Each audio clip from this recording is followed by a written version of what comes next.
We are now joined by number 9 ranked UFC middleweight contender Edmen Shahbazyan. Our first question goes to Nolan King with MMA Junkie.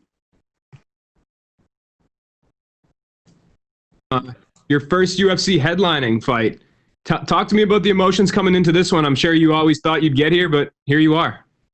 Yeah, it's so cool. I'm blessed for this opportunity. I'm ready for Saturday night.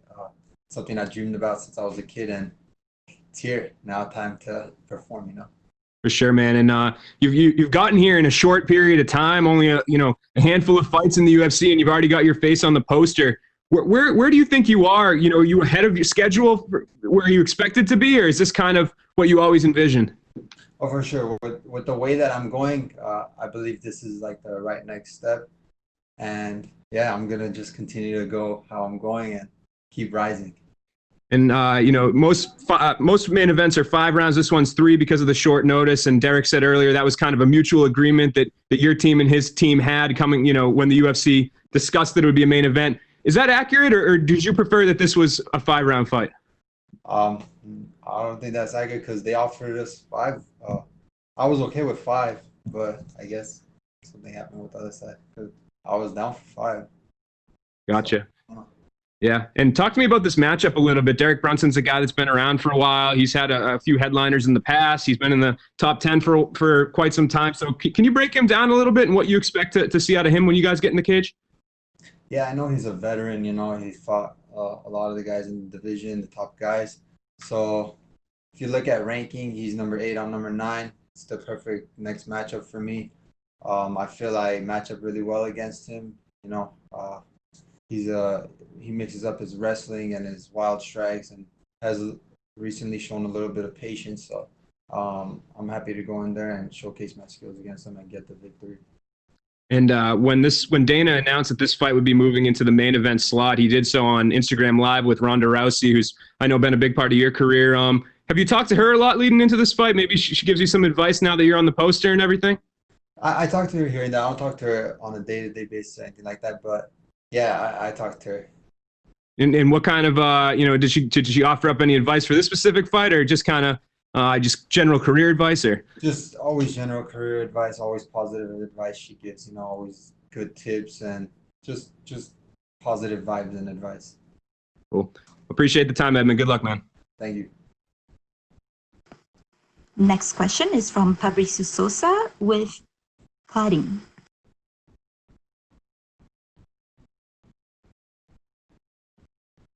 Hi, Edmen. Hi. First, sorry for my bad English. It's okay. Oh, yeah, okay. Being you undefeated, is that extra pressure for you? Can you say it again? If you being undefeated, is that extra pressure for you? Oh, is that extra? No. It's not extra pressure for me. Even if it is, I like pressure and I thrive under pressure. Okay, you say you want to become the youngest champion in UFC history. What steps do you take to make this happen? I believe the way I'm going right now, that'll happen soon, for sure. Okay, who are your reference fighters? My favorite fighters? Your reference, yes, your favorites. Oh, my favorite. I have a lot of favorite fighters. It's usually people who are like humble, who present themselves in a good way, and like someone like probably like George St. Pierre. I like he's one of the best. Yes. And which fighters above you in the ranking of UFC do you think is the most dangerous? I don't know. We just have to fight and see. Well, I'm ready for anybody in the top 10. I'm, of course, not overlooking my next opponent, but I have the mentality that I'm the best, and I believe in myself a lot. So anybody in the top 10. Okay. You're trained from a very young age. What was the hardest thing for you to learn in MMA? There wasn't really any hard thing. It was just a matter of getting experience in each thing. Growing up, I competed in all the sports leading up to MMA. And yeah, that's pretty much what I did. Okay, the last. What do you know about Argentina and Latin America? Fighters and Can you say, what do I know about them? I know about the fighters of Argentina, Latin America, and all this place. What you Yes. know? I know there was a couple of I've watched a couple of Argentinian. There's been good boxers. I can't remember the name of. There's this one good Argentinian boxer who used to box. I watched. They have good athletes. Chino Maidana? Chino Maidana, yes, yes, Okay. yes, Chino Maidana. Okay. Thanks, man. Thank you. Next question is from Sumik Dara with Sportskeeda. Edmen, hope you're doing well. Thank you. So first thing I wanted to ask was, this will be your first main event. Do you feel that adds an extra bit of pressure on you, or like what's the feeling like? No pressure for me. I treat it like any other fight. I go into each fight treating it like a gold medal match. So it's the same as any. Right. Recently we saw training clips of you with Ronda Rousey, when you were 15 years old. Could you tell us a bit more, like how your experience with her was like when you were training together? Yeah, I actually used to be like her sparring partner when I was even younger than that clip. I grew up watching her and I grew up seeing her rise to fame and all that. And yeah, I have a good relationship with her. She currently manages me with Coach Edmen, and yeah, she's always been. I'm happy to have her be a part of my team too. So last question. So the original main event for this weekend was Holly Holm versus Irene Aldana, but that fight got cancelled, and then you guys were promoted to the main event slot. Did that somehow cause any changes, significant changes for you? No, if anything, it added an extra bit of motivation for me because we're the headliner now. So I'm excited, and it puts me into a better position to showcase a good performance. Thank you so much, and good luck for the fight. Thank you, thank you. Next question is from Damon Martin with MMA Fighting.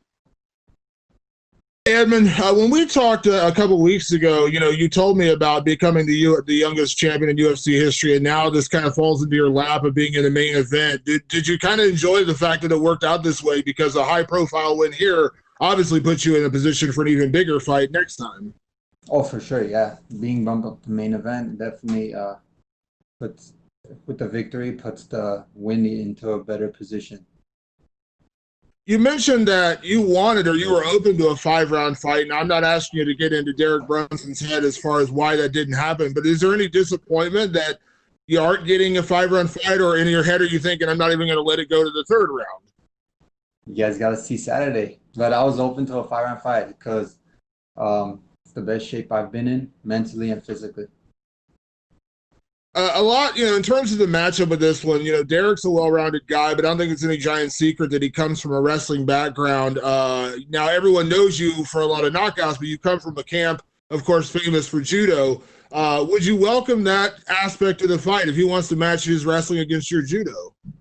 Not necessarily I didn't do judo, but I wrestled in high school too. So, and I wrestled as a young kid growing up in grappling competitions and all that. So, if he wants to test it, let him test it, but it won't be good for him. And coming from the Contender Series, right away you had a lot of attention on you. Of course, being the grappling partner for Ronda back when she fought Liz Carmouche already kind of put you in the spotlight. But do you feel like everything you've gone through has kind of made you ready for this position, this moment? Only 4 fights into your UFC career, and people are talking about you as being a future champion. Oh, for sure, yeah. Growing up watching that and getting a glimpse of that, I saw the glimpse of my future watching that. So definitely prepared me for a moment like this. And last question, I know it doesn't play into the fight or the outcome or anything, but you are a pretty heavy favorite going into this fight over a veteran, a very good fighter, Derek Brunson. Do you appreciate that people are, so looking forward to your fight and looking forward to seeing what you do in the future, and they believe that you are the favorite in this fight? I know you don't pay attention to the odds, but do you appreciate that the people have kind of put that on you? Yeah, maybe they know what's up. So That's fine. Thanks, Edmen. Thank you. Next question is from Gabriel Gonzalez with Cage Side Press. Hey, Edmund, how are you? Good. How are you? Doing pretty good, man. Since the beginning, a big narrative of your career is that your success is that redemption for Edmund, your coach, and for the losses to Ronda. Is that fair? I mean, is that a story you like being told when we talk about you, or do you wish that we focused on other parts of your career and your own rise? I mean, it doesn't matter for me. You know, some people could talk about that. Some people could talk about something else. It really doesn't matter for me. You know, I'm here to be me, be the best that I can be, and focus on my goal. Talking about you, when were you first introduced to martial arts? I was introduced to martial arts at 10 years old. Was that through Edmund? Like, how did you meet up with him? Because I know you've been with him since you were a kid. Yeah, my brother and my dad actually, we had a friend who trained at Edmen's gym, and my dad knew my friend's dad as well. They were friends. So, and then I was also like a fat kid, so I was going to lose weight, and then they talked together and made us join the karate program there, and the rest was history. You talked about that, and Ronda's mentioned it. You know, being younger, you were little Ed. Was there a point where you finally became, hey, Edmen Shahbazyan, the golden boy at the gym, or do they still have that little brother mentality with you? No, I'm still little Ed because Coach Edmen is the older Ed, so everybody calls me little Ed still, even though I'm big. Well, you have guys, you know, Israel Adesanya is on Joe Rogan's popular podcast talking about you. You've got a lot of guys, the big names mentioning you. What does that mean to a young guy in his career in the UFC like yourself? It's cool, you know, to have the champion talk about you too. That means, you know, they see the potential that I have as well, that I know I have, and yeah, it's awesome, man. I'm blessed. My final question, Derek Brunson is a guy, he's fought just about everybody over the last decade in the middleweight division. Some wins, some losses. When you look at him, like, do you see like, hey, this is a guy who's vulnerable, or is it, you know what, this guy has been in there with the best. He's the most dangerous guy. Yeah, to any opponent, you know, I plan on going in there with them being at their 100%. So I'm prepared for the best version of Derek Brunson. Thanks, Edmund. Thank you. Next question is from Andrei Kachaturian with New England Sports Network. Edmund, what's going on? What's up? What's up? So you're coming into this fight, and obviously, being an Armenian as you are, you're very well aware of what's going on overseas in Armenia with their conflict with Azerbaijan. You posted about it on your Instagram. If one of us goes to war, we all go to war. As an Armenian, what does it mean to you be fighting this week, knowing what's been going on overseas? Oh, it means a lot, you know. I'm happy to always represent Armenia, and especially headlining an event and getting the good victory on Saturday night would mean a lot and give a lot of positivity to Armenia and give hope.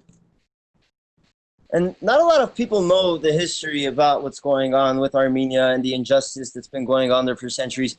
How important do you think your platform as a rising UFC star helps spread knowledge and awareness? I think it's very important because we don't have as many big Armenian influencers in the world, and for me to be one of them and to showcase all that, it's incredible and it's a big deal. All right, thank you very much, Edmund. Best of luck. Thank you, Hajo. Next question is from Stephen Morocco with Fox Media. Hey, Edmund, you said a little bit earlier that you like champions that are humble and represent themselves in a good way. Yeah. Does Israel Adesanya live up to that standard? I mean, I think he's a good skilled fighter. He's a good champion. Yeah, it's even though he has like his style of talking and stuff, but he's a good fighter all in all. So hypothetically, if you could choose, like I get to fight either him or Paulo Costa, who would you prefer and why? Both of them. I wanna be the best in the world, so I gotta beat everybody. Is there somebody that's more appealing to you though, in terms of their style, in terms of who they are as a fighter, what they represent? No, not really. You know, well, doesn't matter for me. I'll fight anybody. And if you were the next guy, do you think you'll be fighting Israel Adesanya or Costa next? Like, who do you think is going to win that fight? That fight, I think Adesanya is gonna win. I think he's gonna catch Costa coming in. And yeah, in the near future, of course, my full focus is on Saturday against Brunson. But in the near future, I would love to face Adesanya. You think that'd be a tougher challenge? Tougher challenge than who? Than Costa? Yeah. I don't know. It's different styles, and styles make fights. Gotcha. Thanks very much. Thank you. That's all we have for you today, Edmen. Thank you. Thank you. Thank you.